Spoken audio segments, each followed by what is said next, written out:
भवितव्य जान 4 र सवारी जान 7 वैदिक बसु 7 सबैको झुन्डी आत्महत्या गरेको हो हस् झुन्डी आत्महत्या 15 महिना र 7 दिन र यसमा पैसाको उसमा गर्दाखेरि रु 5,23,000 रुपैयाँ हामीले फैसला कानुन अन्तर्गत हामीले पक्राउ गरेर चाहिँ सम्मानित अदालतमा बुझाएर त्यसमा भनिएको थियो। त्यसमा चाहिँ 25 जना पेमाहरू आएको थियो। आश्विनको 12 गते यहाँ निकाल्यो। आश्विनको 12 गते बिचमा हजुर 20 को बीचमा 25 जना चाहिँ स्वयं उनीहरू उपस्थित भएको थिए र यो चाहिँ आफै उपस्थित भन्नाले यहाँनिर 186 देख्नु भएको छ, जुन चाहिँ प्रहरीले हामीले टोटल जसरी हामीले पक्राउ गर्दाखेरि 120 र आफै उनीहरू आफै आए 186। यो चाहिँ सरदर सुरुमा आफै पनि आउने कतिपय क्रम चल्यो नि।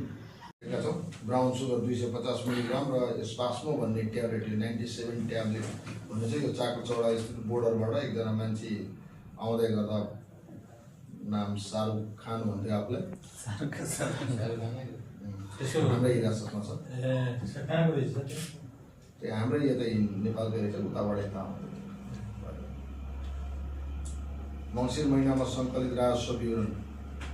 अब यो राजस्व विवरण चाहिँ हाम्रो जम्मा रु 3,35,000 4,20,000 अन्य सामग्री मङ्सिर महिनामा राजस्व दाखिला भयो। त्यो वर्षीय मान्छेको लापरवाही पनि छ भने सडकको कारण पनि छ, त्यही ठाउँमा पनि भइराखेको छ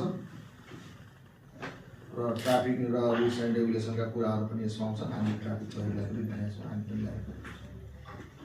मङ्सिर महिनाको सवारी दुर्घटना टोटल 92, 10 जनाको मृत्यु हो, घाइते 153 जना घाइते हो, चौपाया मृत्यु चाहिँ 00। त्रिवर्षीय झुन्डी मृत्यु चाहिँ यहाँ तपाईँले 13 देख्न सक्नुभयो। अनि यो दुईटा चाहिँ यो त्रिवर्षीय झुन्डी मृत्यु अहिलेको चाहिँ हाम्रो यहाँ 13 आयो। 13 + 2 एउटा विषादी सेवन भनेर 2 गरेर 15 छ। 9 चोरी सम्बन्धी 9, सवारी दुर्घटना सम्बन्धी 9, मापसे गरी झै झगडा सम्बन्धी 7।